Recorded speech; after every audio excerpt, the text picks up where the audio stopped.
같이 봅니다. 요나서 제1장 1절부터 10절입니다. 주보에는 구약 285페이지로 되어 있는데요. 앞에 일자가 빠졌습니다. 1285페이지입니다.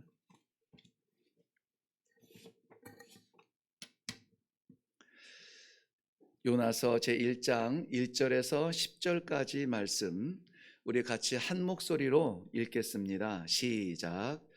여호와의 말씀이 아미떼의 아들 요나에게 임하니라. 이르시되 너는 일어나 저 큰 성읍 니느웨로 가서 그것을 향하여 외치라. 그 악독이 내 앞에 상달되었음이니라 하시니라. 그러나 요나가 여호와의 얼굴을 피하려고 일어나 다시스로 도망하려 하여 욥바로 내려갔더니 마침 다시스로 가는 배를 만난지라. 여호와의 얼굴을 피하여 그들과 함께 다시스로 가려고 배삭을 주고 배에 올랐더라. 여호와께서 큰 바람을 바다 위에 내리심에 바다 가운데에 큰 폭풍이 일어나 배가 거의 깨지게 된지라. 사공들이 두려워하여 각각 자기의 신을 부르고 또 배를 가볍게 하려고 그 가운데 물건들을 바다에 던지니라. 그러나 요나는 배 밑층에 내려가서 누워 깊이 잠이 든지라. 선장이 그에게 가서 이르되 자는 자여 어찌함이냐.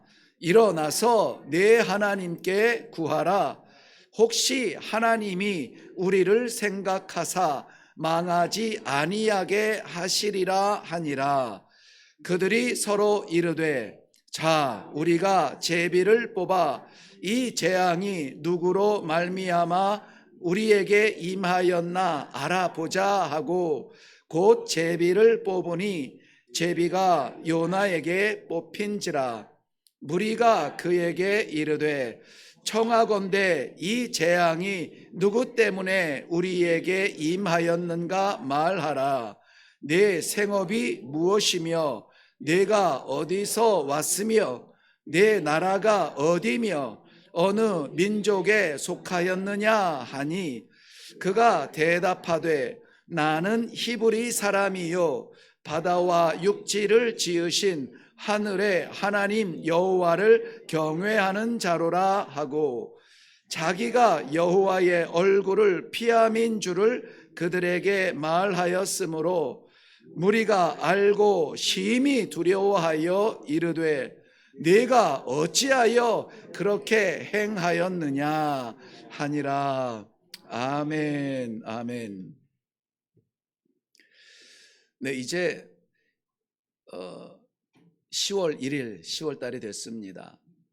11월 중순 이전에 저희는 내년도에 계획을 세우게 되는데요. 목회 계획을 보통 11월 첫 주에 그림이 잡히고 중순 전에는 정리가 돼서 당회 가운데에 그것을 나누게 됩니다. 예산과 더불어서 작년 11월 초쯤에 아마 이러한 소망이 있었던 것 같아요.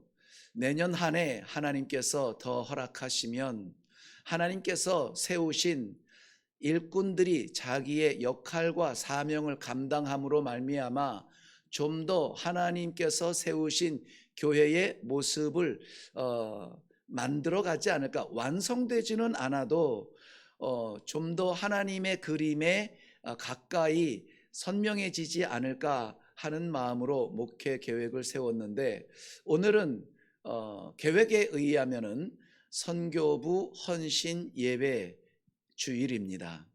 그래서 오늘 이 예배는 우리 교회를 사용해 주셔서 쓰셔서 하나님의 나라를 확장하는 일에 부름받은 선교부가 앞장서서 헌신하며 우리 모든 교회 성도들이 그 길에 응원하며 동참하는 의미로 드려지는 예배가 됩니다.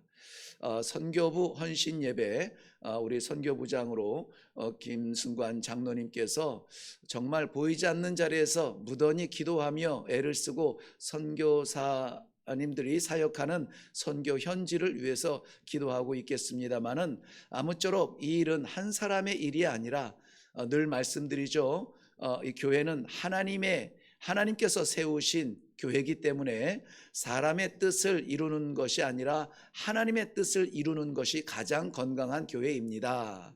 그 교회에 부름받은 성도들도 사람 상대하지 않고 하나님을 상대하는 신앙으로 우리가 이렇게 성숙해져야 합니다. 이렇게 나누고 있습니다. 오늘 말씀도 마찬가지예요. 목사의 설교가 아니라 요나서를 통한 하나님께서 우리 교회에 주시는 말씀이라, 혹은 내게 주시는 말씀이라 여기시고 선교적 삶과 선교적 교회가 되는 일에 정도는 무엇이며 우리가 붙잡아야 될 말씀은 무엇인가를 다시 한번 받는 그러한 시간이 되기를 먼저 주님의 이름으로 축원드립니다. 오늘 나타나는 주인공처럼 나타나지만 사실은 주인공은 아니에요. 주인공은 감독에 의해서 주목받도록 그렇게 관심을 갖는 목적적 존재가 주인공인데, 요나서의 주인공은 요나는 아닙니다. 살펴보죠. 요나라고 하는 이름의 뜻은 비둘기라는 뜻을 가지고 있어요. 비둘기라는 뜻하면 떠오르는 것은 무엇일까요? 평화. 그렇죠. 네. 요즘 평화가 그리운가요? 네, 평화. 그리고 순전함, 깨끗함, 이런 것들이 비둘기의 뜻입니다. 그런데 요나는 남자란 말입니다. 여러분, 남자 아이가 태어났는데 이 비둘기, 여성스럽지 않아요? 여성스러운 요나라는 이름을 붙이는 것은 쉽지 않았을 것 같아요. 그런데 이 시대도 마찬가지죠. 모든 성도들이 다 용사가 되기를 원하는 이 시대에 요나와 같이 비둘기 같은 존재가 되어야 된다. 이런 이름을 받는 것은 쉬운 일이 아닙니다. 모두 다 강자가 되고 승자가 되고 우뚝 서기를 바라는 이러한 때에 그저 평화를 위한 존재로 남아있는 것은 우리 모두가 원치 않는 일이에요. 그런데 오늘 우리가 만나는 사람은 비둘기라 이름하는 요나 선지자를 만나게 됩니다. 비둘기에 대해서 성경에서 여러 다양한 그러한 모양이 나타나고 또 설명을 하기도 합니다만은, 저는 개인적으로 이 비둘기 하면은 먼저 떠오르는 것은 소망입니다. 소망. 왜냐하면 제가 비둘기를 처음 만난 곳이 창세기에서 만나게 되는데요. 창세기 6장 이후에 보면은 하나님께서 타락한 이 지구촌을 완전히 청소하는, 심판하는 물의 심판이 기록되어져 있습니다. 그 가운데에 노아를 하나님께서 택하시고 노아에게 방주를 지으라고 하시는데요. 그 방주에는 자그마치 지구촌에 존재하는 모든 이 생육하는 동물들이 다 들어가, 새까지 다 들어가서 1년 동안을 살 만큼 그러한 방주가 되어져요. 그런데 제가 이 노아의 방주, 실제 크기로 지은 노아의 방주를 본 적이 있는데요. 생각보다는 크질 않아요. 생각 같아서는 막 우리 여의도 정도 큰 그러한 노아 그 방주가 될 것 같은데, 사실은 한눈에 들어오는 방주였고, 대신 하나님께서 지혜를 주시어서 그 노아의 방주 안의 구조를 굉장히 지혜롭게 했습니다. 그러니까는 겉으로 보면은 아니 여기에 코끼리도 들어가고 참새도 들어가고 뱀도 들어가고 모든 생물들이 들어갈 수 있다고? 고개를 갸우뚱하면서 들어가는데, 들어가서 보니까 그럴 수가 있겠구나. 그 규모를 그렇게 정말 지혜롭게 했더라고요. 좌우지간 그 노아의 방주가 물 위에 떠 있은 지가 1년이 됐습니다. 이 1년에 이 노아의 방주는 유람선이 아니에요. 여러분 미국을 방문할 기회가 있으신 분들, 했던 분이나 그랜드 캐니언이라는 곳에 가보면은요, 정말 거기에서 찬송이 나옵니다.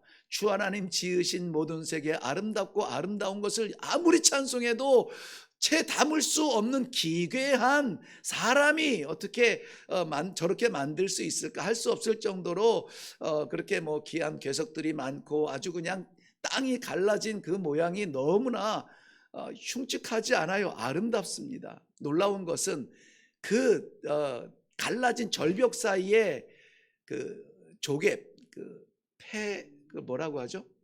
조개층, 어패류, 물고기의 그러한 화석들이라든지 조개들이 거기에서 발견이 되어져. 무슨 말이냐면은 그곳이 그 사막에 있는 그러한 지층이 아니라 바다 속에 있었던 땅들이 올라오고 그것들이 막 휘몰아쳐서 지층이 변하였다는 건데요. 애지간히 물 조랑조랑 흘러가지고는 지층을 바꾸지 못해요. 그런데 정말 쏟아붓는 하늘의 구름, 하늘의 물층이 터져서 쏟아지고 땅에 이 물층이 터져서 솟구쳐 올라오고 정말 우리가 상상할 수 없는 과학적 설명이 될 수 없는 그러한 물의 흐름이 지구촌을 완전히 덮어버렸다는 것이죠. 그때에 뒤바뀐 그러한 해저에 있던 지층이 올라와서 거기에 간직하고 있던 이 조개들이나 물고기의 모습들이 그대로 나타나는 것을 볼 수가 있어요. 뭘 말씀드리고 싶으냐면 전 과학 얘기를 하고 싶은 것이 아니라 그러한 엄청난 지구촌의 물벼락 속에서 견뎌내야 했던 그 배 속에서는 그야말로 막 뒤죽박죽이었겠죠.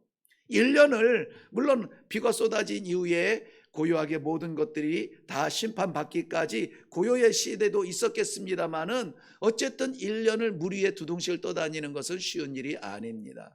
그런데 1년이 지나고 나서 노아가 이 땅이 말랐는지 어디 정착할 곳이 있는지 좀 간절할 거 아니에요. 그 문을 하나님이 닫으셔서 아무나 열지 못하는데 창문만 열 수가 있었다는 것이죠. 창문을 노아가 열고 그때에 땅이 말랐는지 한번 보라고 비둘기를 보내요. 그 전에 까마귀를 보냅니다만은 까마귀는 이 죽은 시체도 둥둥 떠 있는 시체도 먹기 때문에 뭐 그러한 심판의 이 시체를 먹느라고 아마 돌아오지 않았던 것 같은데요.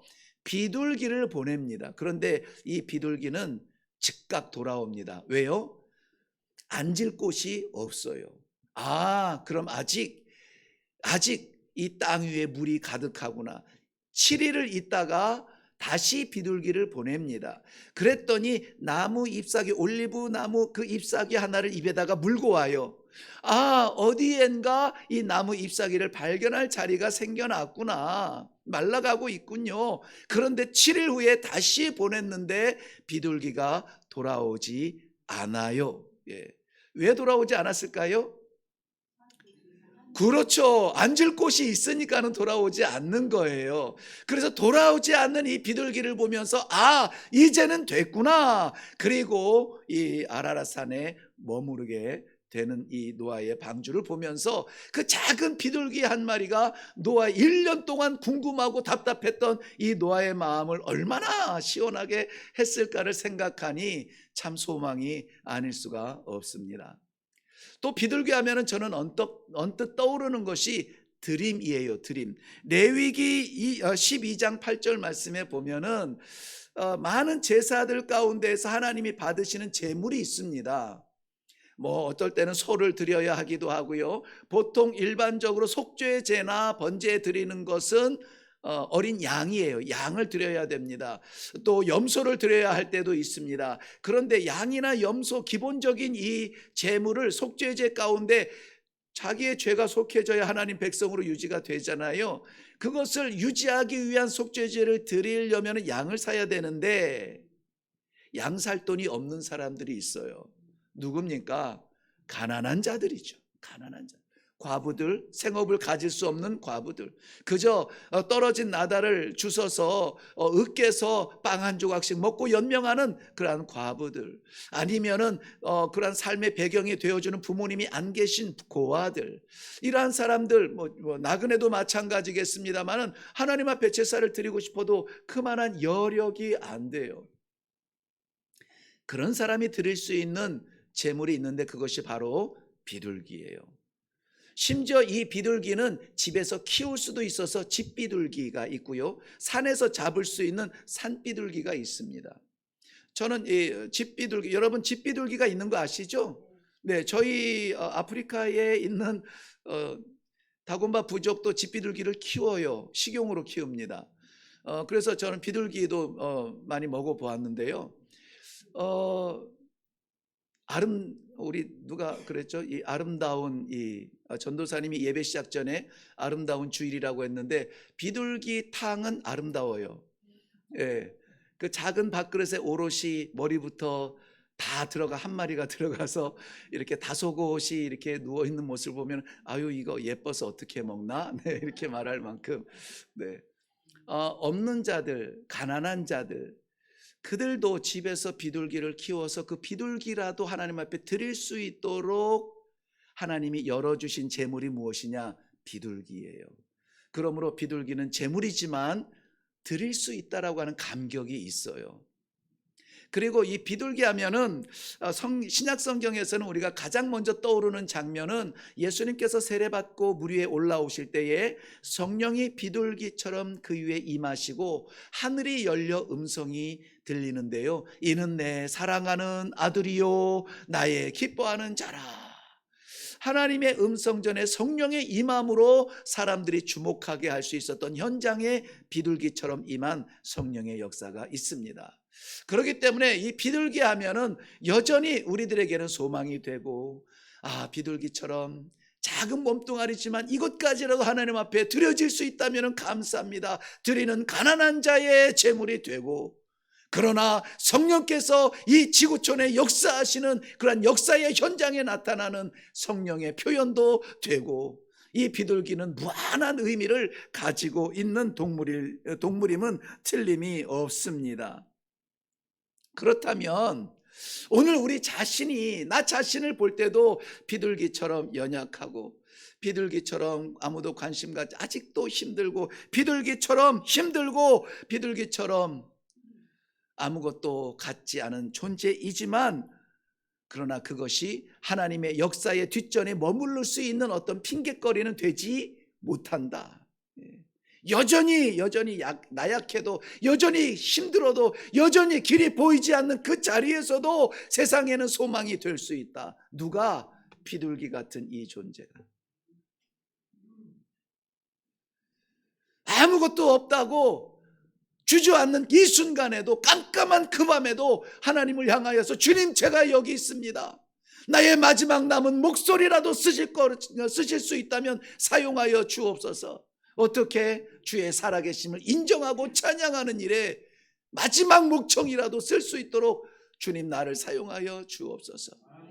다 망가진 몸 가지고 나는 아무것도 아니라고 말하는 그 자리에서 자신의 작은 몸뚱아리 드리는 비둘기처럼 하나님 앞에 드려지는 존재가 된다면 그래서 그것이 제사가 되고 그것이 예배가 되고 그 예배가 하나님께서 받으실 것이 된다면 우리는 여전히 하나님 앞에 드릴 수 있는 감사의 존재가 될 것입니다.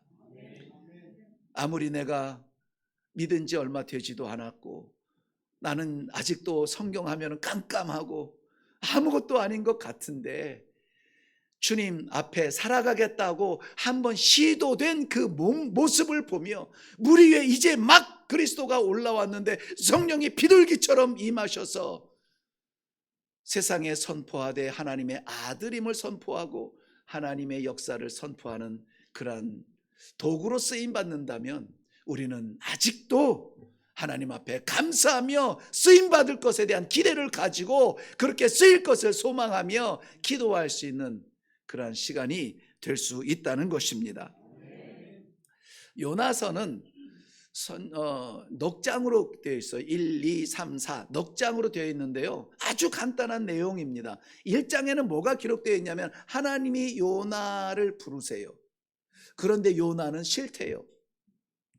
하나님께서 사명을 주시는데 요나는 싫다고 도망을 가요. 그러니 괘씸하게 하나님께서 여기고 책망을 하시는 것이죠. 네, 그리고 2장에서는 그 죽음 같은 책망 속에서 2장을 보면 온통 요나의 회개의 기도밖에 없는데요. 요나에게 회개의 기회를 주시고 요나는 회개를 하게 됩니다. 3장에서는 회개한 요나에게 다시 사명을 주세요. 그러니 신앙생활은 굴곡이 있을 수 있지만은 그러나 끝장나는 것은 아니에요. 끝장은 우리는 하나님 앞에서 납니다. 지금 아무리 형편과 삶이 어렵고 건강에 따라주지 못하고 여러 이런저런 문제로 인하여서 죽을 것 같은 자리도 끝자리는 아니에요. 아닙니다. 하나님이 끝이라고 말해야 끝이에요. 그래서 우리가 죽을 것 같은 자리에서 죽지 아니하고 하나님이 기회를 주시고 회개하게 하실 때에 다시 사명을 주세요.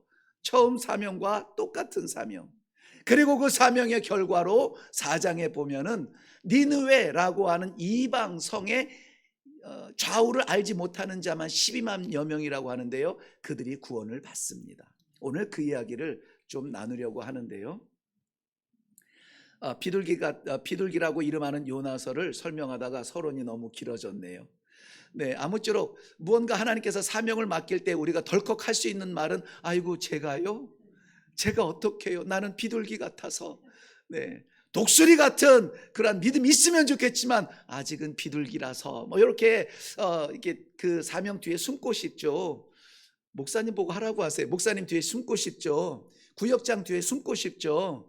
그렇지만은 오늘 하나님께서 찾으시는 분은 바로 이레교회 성도, 그 가운데 나를 만나시기를 원하시는 하나님을 만나시기를 바랍니다. 요나는 오늘 그냥 요나라고 말하지만 요나는 선지자예요. 선지자의 직분은 뭐냐면 하나님의 말씀을 받고 그 말씀을 백성들에게 선포하는 게 선지자예요. 정의예요. 알았죠? 이 정의는 변할 게 없어요. 하나님의 말씀을 받고 내가 해석해서 내 말로 전하는 것도 안 돼요. 유능한 선교사, 하나님께서 기뻐 사용하는 선교사는 어떤 선교사냐? 하나님이 말씀하신 그대로 백성에게 선포하는 것이 선지자, 유능한 하나님께서 쓰시고 싶어하는 선지자예요. 구약성경 열왕기하 14장 25절 보면 이렇게 기록되었어요. 이스라엘의 하나님 여호와께서 그의 종 가드헤벨 아미떼의 아들 선지자 요나를 통하여 하신 말씀과 같이 뭔가 말씀하셨는데요. 어떻게 됐냐면 여로보암이 이스라엘 영토를 회복하되 하맛 어귀에서부터 아라바 바다까지 하였으니 과거형 그렇게 됐다는 거예요. 어떻게 됐어요? 하나님이 요나에게 말씀하신 대로 됐다. 어떻게 됐냐면은 여기 보면은 여로보암이 이스라엘 영토를 회복했대요. 하맛 어귀에서부터 아라바 바다까지 회복했대요. 근데 이것이 여로보암이 회복했다는 여로보암의 영웅주의가 아니라 하나님의 말씀이 그렇게 하도록 했고 정말 말씀대로 이루어졌다는 겁니다.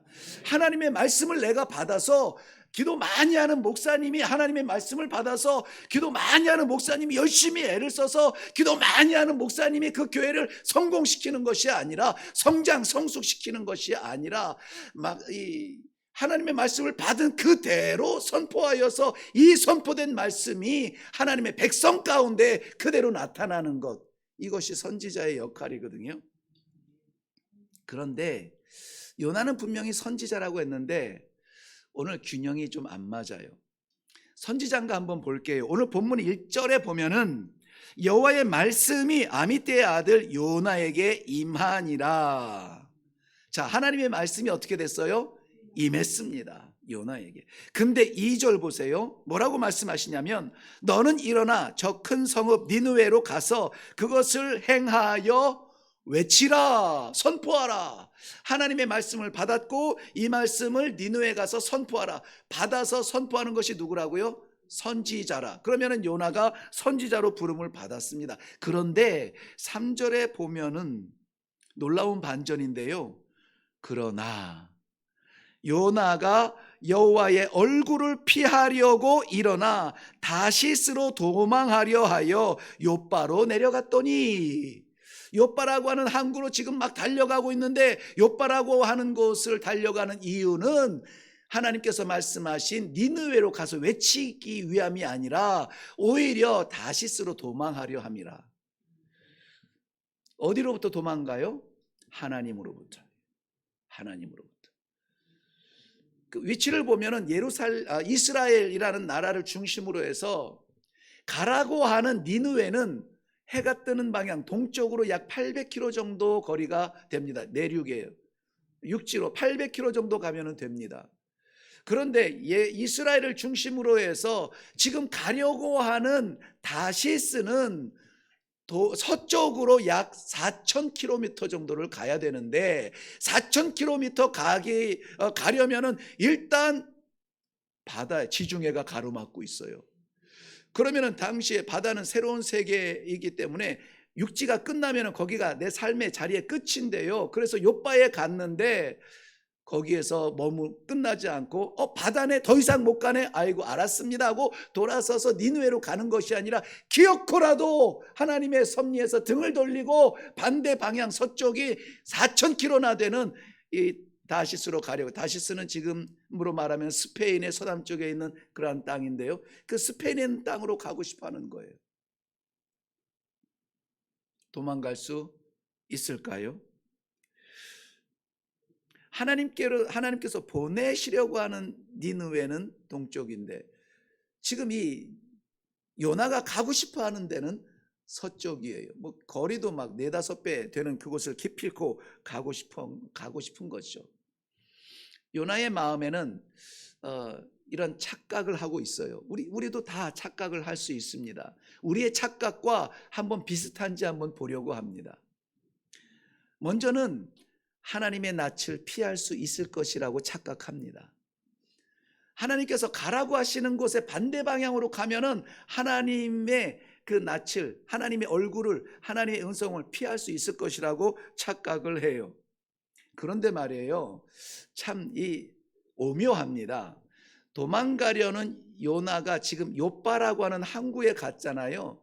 그런데 마침 다시스로 가는 배가 때마침 있다는 거예요. 그러면 그렇지. 길이 열리는 거죠.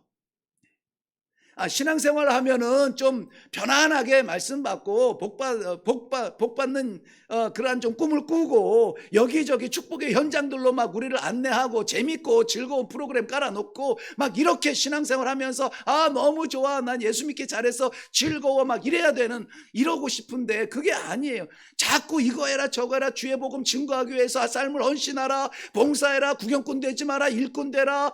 우리 마지막 하나님 앞에 서기까지 우리가 할 것은 충성의 최선밖에 없다. 땀 흘려라, 눈물을 뽑아라, 피를 흘려라 말씀하니 피하고 싶죠? 네. 아뇨예요? 아멘이에요? 아짜밖에 안 들리네요. 네네. 그렇죠. 네. 그러신 분들이니까 제가 마음 놓고 이렇게 외치는 것이죠. 네. 때마침 정말 어쩜 그렇게 딱 맞춰가지고 전에 흔하지도 않던 지중해를 건너는 그런 배가 많지도 않은데 딱 다시스로 가는 배가 있단 말이죠.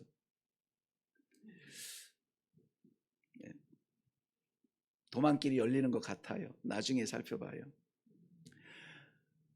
요나가 착각한 것이요, 하나님께서 그의 선지자에게 말씀을 주셨고 그 말씀을 선포하라고 했는데 이것은 우리가 지금 말로 하면 사명이에요.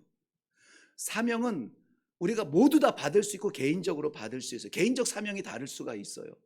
그런데 이 개인적 사명이 없는 게 문제지, 받고도 지키지 않는 것은 이건 착각이에요. 빨리 돌아서야 되거든요. 요나는 바로 이런 착각, 하나님의 사명에서 피할 수 있을 거라 착각을 했던 것이죠. 내 사정도 급한데 지금 남 신경 쓰게 됐냐고요. 지금 우리나라도 급한데, 우리나라도 교회 없는데 많고 그런데 지금 우리가 선교하게 됐냐고요. 지금 여기 니느웨는 아시겠지만 이방의 성이 아수르의 성입니다. 잠시 후에 살펴보겠지만 왼수 같은 땅덩어리예요. 왼수 같은 사람들이 살아가는 데입니다.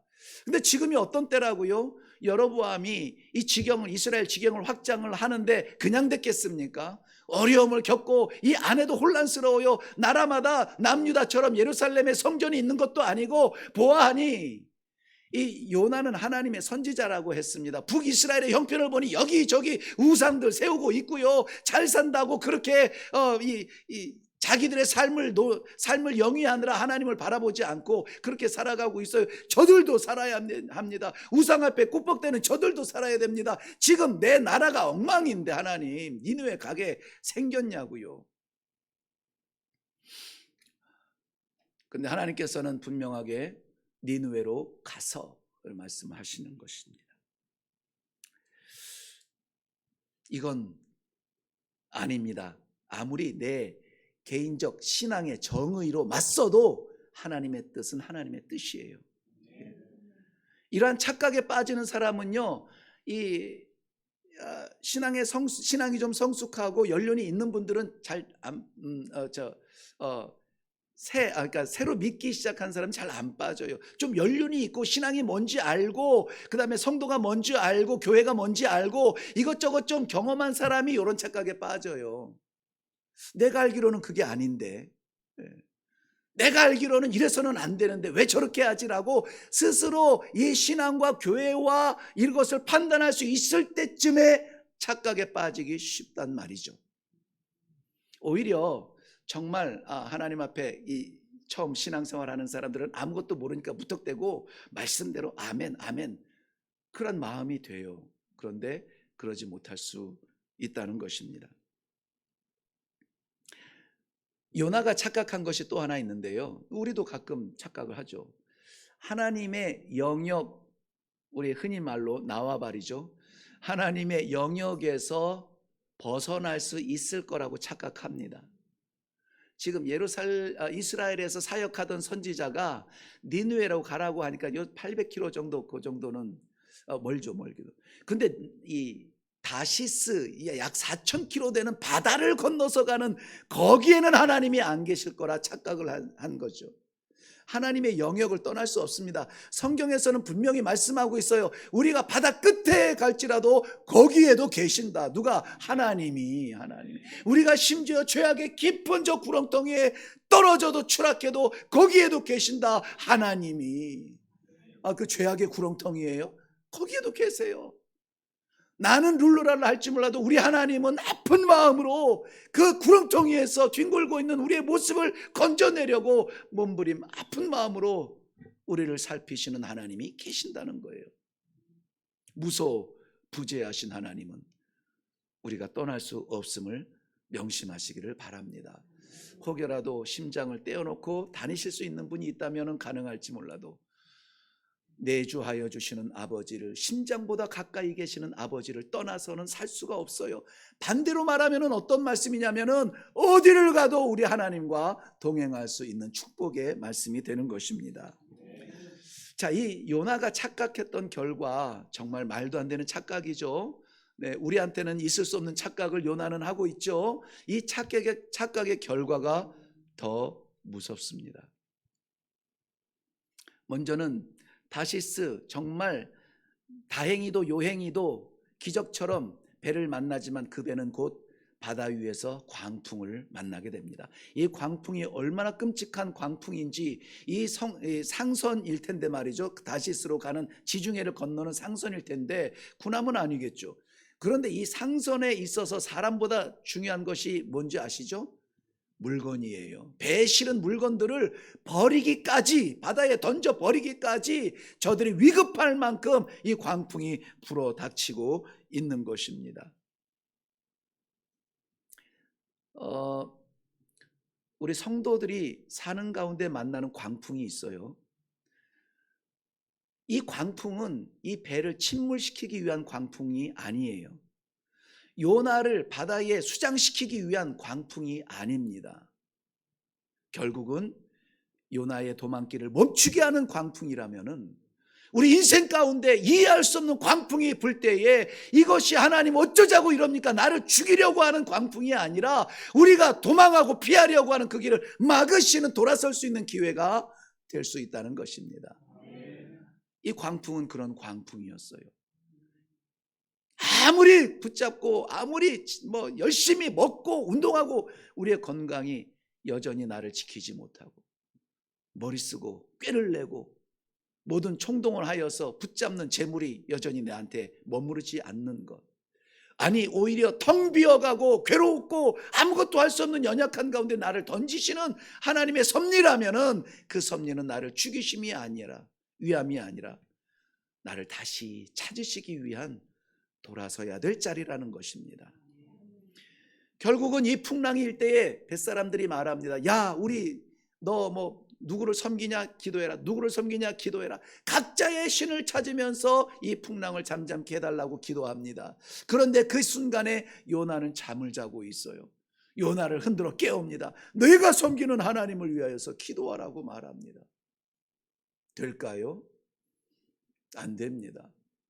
결국은 이 풍랑의 원인이 누구에서 오는지 우리 제비 뽑자 했는데 그 제비가 요나에게 뽑힙니다.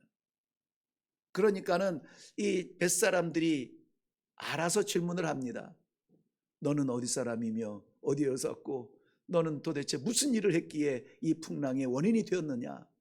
고백하죠. 나는 천지를 지으신 바다와 하늘을 지으신 하나님의 사람이라. 그래도 그 풍랑은 멈추지 않아요. 결국은 요나는 바다에 던져지게 됩니다. 흔히 뱃사람들이 하는 그 행위대로 제물로 던져지게 돼요. 그런데 그 바다는 요나를 죽이지 못합니다. 바닷가에, 시꺼먼 바닷가에 혼자 떨어진 요나를 한번 상상해 보세요. 두려움의 공포가 몰려오지만은 그 두려움의 공포가 몰려오는 바다 한가운데는 축복의 자리입니다.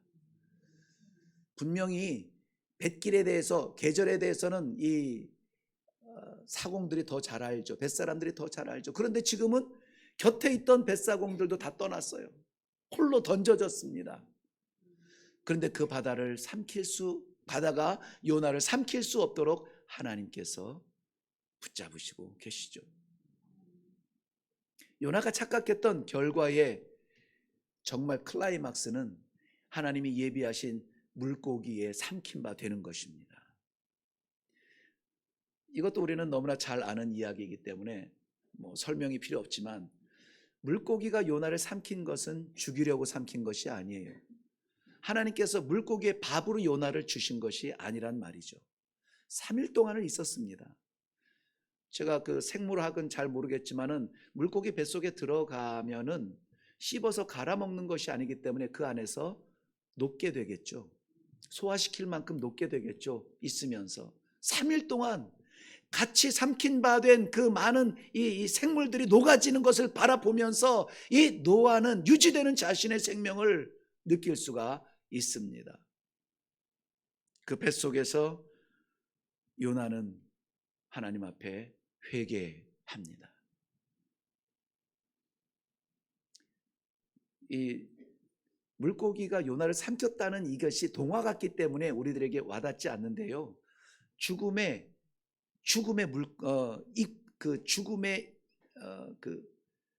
빠지는 그러한 우리의 형편들, 헤어날 길이 없는, 아무것도 저항할 수 있는 저력도 남아있지 않은 그 자리에 우리가 빠진다 할지라도 내가 살아나오는 것이 아니라 하나님이 나를 죽이려고 그 문제를 내시고 그 가운데 나를 던지시지 않았다면 우리는 깨달아야 돼요. 어떻게 해요? 회개하는 자리로 나아가야 됩니다. 요나는 그 안에서 이렇게 회개합니다. 내가 스올의 뱃속에서, 스올의 배우, 스올이라고 하는 것은 지옥을 말하는데요, 이 고기 뱃속을 스올처럼 여겼죠. 스올의 뱃속에서 부르짖었더니 주께서 내 음성을 들으셨나이다. 거기서 한 것이라고는 하나님을 찾아 부르짖었다는 겁니다. 부르짖었대요. 고상하게 앉아서 고상하게 문법 맞춰가면서 고상하게 문장 맞춰가면서 하지 아니하고 부르짖었대요. 어쩌면은 뭐 말이 아닐 수도 있어요. 그냥 신음일 수가 있습니다. 뭐 말인들 제대로 하겠습니까? 그 온갖 오물들 찌꺼기가 입안에 가득할 텐데 말인들 제대로 했겠어요? 그저 함성일 수 있고 고함일 수 있고 신음일 수 있고 괴로움의 하소연일 수가 있고요. 그런데 하나님은 그것을 들으셨대요. 기도할 줄 몰라요가 아니라 우리는 회개할 줄 몰라서 기도하지 못해요. 그리고 그의 회개의 기도의 결론은 이렇게 내려집니다. 2장 9절인데요. 하반절. 나의 서원 하나님께 약속을 주께 갚겠나이다. 이제는 주께 갚겠나이다. 그리고 구원은 여호와께 속하였나이다. 내가 사는 것이 아니요, 내가 구원받는 것이 아니요, 구원은 누구에게 있다고요? 여호와 하나님께 있나이다. 이거 아주 단순하지만 우리 사랑하는 이레교회 성도 여러분, 이 믿음이 있기를 바랍니다. 내 생명의 구원은 나의 열심에 있지 아니하고 하나님께 있습니다. 하나님께서 나를 구원해 주셨어요. 엉망진창 그러한 삶의 그 처절한 바닥에서 나를 구원해 주셨습니다. 죽음에서 나를 구원해 주셨습니다. 우리의 가정도 구원해 주실 수 있어요. 우리의 가정도 구할 수 있습니다. 좋은 사람 만난다고, 로또 대박 난다고, 좋은 직장 갖는다고, 성공한다고 우리 가정이 구원받는 것은 아니에요. 보세요. 니느웨 성은 당시에 최고로 잘 나가는 동네의 그러한 성이었습니다. 아수르가 지금 여러 문제로 골치 아픈 가운데 있기는 하지만 니느웨는 여전히 문화와 경제와 사회, 종교 모든 것들에 직결지고 물질의 풍요로운 그러한 땅이었습니다. 그런데 하나님은 그 땅을 어떻게 한대요? 40일이 지나면 멸망시키겠다고 작정하셨어요. 아니, 그 좋은데, 그 행복한데, 그 잘 나가는데, 모든 것이 강하고, 군대는 강하고, 여인은 아름답고, 남자는 땀을 흘리는 대로 먹이를 거둘 수가 있고 말이죠. 그런데 하나님은 멸망시키겠대요. 이유는 하나입니다. 그들 가운데 악이 성행하여, 다른 이유가 아니에요. 악이 가득 찼으므로 하나님은 심판하겠다는 거죠. 우리 대한민국이 지금 세계 10대 강국의 그러한 자부심을 가지고 있습니다. 외국 사람들이 한국어를 배우려고 몸부림치는 걸 보면 얼마나 자랑스러운지 몰라요. 재밌는지 몰라요. 지구촌 어디를 가도 이제는 대한민국 하면 알아주는 그러한 경제에 무시받지 않는 나라가 되었습니다. 원조받던 나라에서 유일하게 원조하는 나라로 바뀌었습니다. 잘 살아요. 길거리에 차들을 보면 번쩍입니다. 아파트는 올라갑니다. 그렇다고 해서 하늘이 가까워지는 것은 아니에요. 하나님께서는 이 잘 나가는 대한민국도 심판하실 수 있어요. 언제? 악이 가득할 때예요. 악이 가득할 때. 요나가 니느웨에 가서 외친 것은 유창한 설교가 아닙니다. 아주 거친 메시지였어요. 그리고 이 니느웨 성을 고각자들이 말할 때에는 이 가로지를 흘러서 가는 데만도 3일이 걸려요. 그런데 요나가 니느웨 성에서 이 목숨 같은 생명, 이 심판의 말씀을 전하는데 딱 하루 한나절 다니면서 외치고 이 니느웨 성을 빠져나와서 그 성을 구경하고 앉아 있는 것이죠. 좋은 소리 했겠습니까? 아니에요. 성경에 딱 요점만 기록합니다.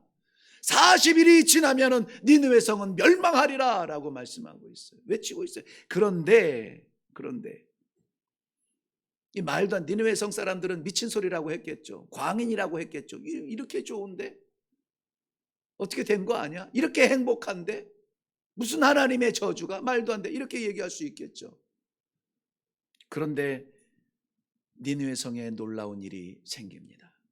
이 거친 낯선 선지자의 말에 귀를 기울입니다. 그리고 그가 외치는 건방지고도 정죄되지 아니한 그 단순한 메시지를 마음에 받아요. 그리고 회개의 바람이 일어나요. 마치 사막에 모래폭풍 불어오듯이 이 니느웨 성에 회개의 바람이 불어오는데, 성경의 기록에 보면은 왕궁에 있는, 왕실에 있는 사람들로부터 짐승들까지 회개했대요. 나귀까지 회개했대요. 회개의 바람이 불러 일어옵니다. 그 결과가 뭔 줄 아세요? 하나님의 마음이 바뀌어요. 세상에 하나님의 마음이 바뀌어요. 멸망시키겠다, 가서 선포해라 그러면 그대로 이루어져야 되는데, 멸망한다고 가서 선포하고 그대로 멸망해야 되는데 하나님의 마음이 바뀌어서 그들을, 그 성을 구원합니다. 좌우를 알지 못하는 사람 12만여 명을 불쌍히 여기시는 하나님. 좌우를 구별하지 못한다는 말을 인구가 12만여 명이라고 얘기하는 사람도 있고요. 어떤 사람은 정말 좌우를 구별하지 못하는 어린아이들, 여러분 아이 키워봤죠? 신발을 꼭 왼쪽 오른쪽 짝짝이로 신는 그 기간이 있습니다. 네, 그 우리 아이들도 그랬거든요. 그럴 만큼 어린아이들, 그런 아이들만 해도 12만 5천 명이면은 이 니누의 성에 얼마나 많은 백성이 있겠느냐. 그 백성들 심판하는 내 마음은 즐겁겠느냐. 나는 모든 사람들이 회개하고 돌아오는 것을 바라는 것이다. 하나님의 마음은 그렇게 얘기하고 있어요. 저들의 구원이 여기에서 시작이 돼요. 말씀을 받죠? 회개합니다. 저들이 회개의 모습을 간단하게 기록하고 있는데요. 첫째는 금식하며 기도했대요. 금식하며 기도했대요. 금식은 밥을 굶는 게 금식이 아니에요. 그건 궁식이지. 금식은 생명 걸고 기도하는 겁니다. 목숨 걸고 기도하는 거예요. 목숨 걸 제목을 가지고 기도하는 거예요. 지금 니느웨 성이 멸망하고 심판받는 이란 앞에서 금식하며 기도하는 것은 당연한 겁니다. 절체절명의 순간에 하나님 앞에 회개하며 기도하는 그 금식의 기도를 하나님께서는 받으십니다. 뿐만이 아니라 저들이 베옷을 입고 제 위에 앉아서, 이것은 뭐 부모님이 돌아가셨거나 나라가 망했거나 인공이 돌아가셨거나 아무튼 비참하고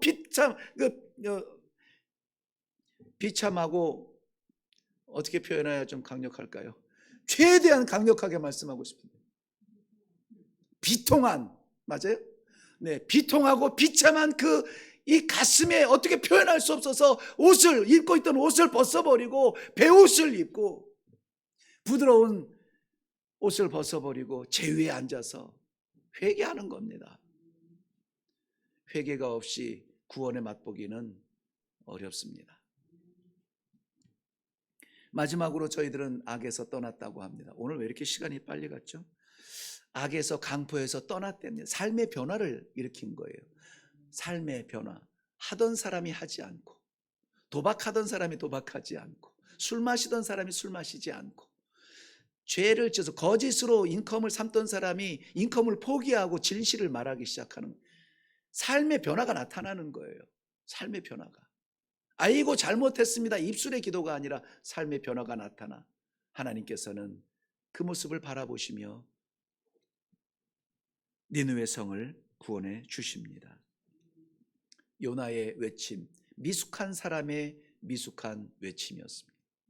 그러나 하나님께서는 그 한 사람, 두 사람도 아니에요.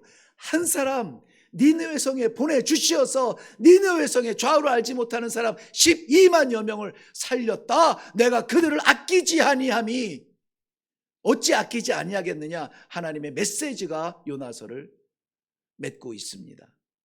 우리도 급합니다. 나도 힘듭니다. 우리 가정도 문제가 많습니다. 한국도 지금 선교제라고 말할 만큼 교회들이 쓰러져 가고 있습니다. 그런데 선교라니요. 우리가 지금 선교할 때입니까? 재정적으로 말이 안 됩니다. 지금 우리 일회교회만 해도 마이너스를 향해서 아주 그냥 전력 질주하고 있습니다. 그런데 또 선교사를 파송해요. 못합니다. 안 돼요. 우리는 요나 같은 존재예요. 비둘기 같아요. 못합니다. 그런데 하나님의 말씀에 순종하여 그 사명을 감당할 때에 한 사람 보내서 그 민족을 살리는 일이 하나님의 기쁨이라면은 저라도 가겠습니다. 우리 성도 여러분, 그 땅을 밟지는 못한다 할지라도 동일한 마음으로 뜨겁게 기도하며 함께 할 수 있는 선교적 교회, 선교적 사명의 동지들이 되시기를 주님의 이름으로 축원합니다. 기도하겠습니다. 비둘기 같은 한 사람 보내어서 한 민족을 살리신 아버지, 이번 명절에 모이고 보니 다 한숨 나는 어려운 삶들을 살고 고작 차 바꾼 자랑, 집 바꾼 자랑, 그것이 전부인데 우리 하나님께서 영원한 생명을 살리는 일에 우리 일회교회를 불러주시고 알게 하시고 깨닫게 하시고 이 시간에 그 말씀을 받게 하시니 감사합니다. 아무쪼록 일회교회가 존재하는 교회가 아니라 사명받은 교회로 하나님의 생명받아 살았으면 그 생명을 나누는 선교적 교회로 쓰임 받을 수 있도록 주님 도와 주시옵소서. 순종하게 하여 주시옵소서. 기적을 맛보게 하여 주시옵소서. 이루어 주실 줄로 믿사옵고 예수님 이름으로 기도하옵나이다. 아멘.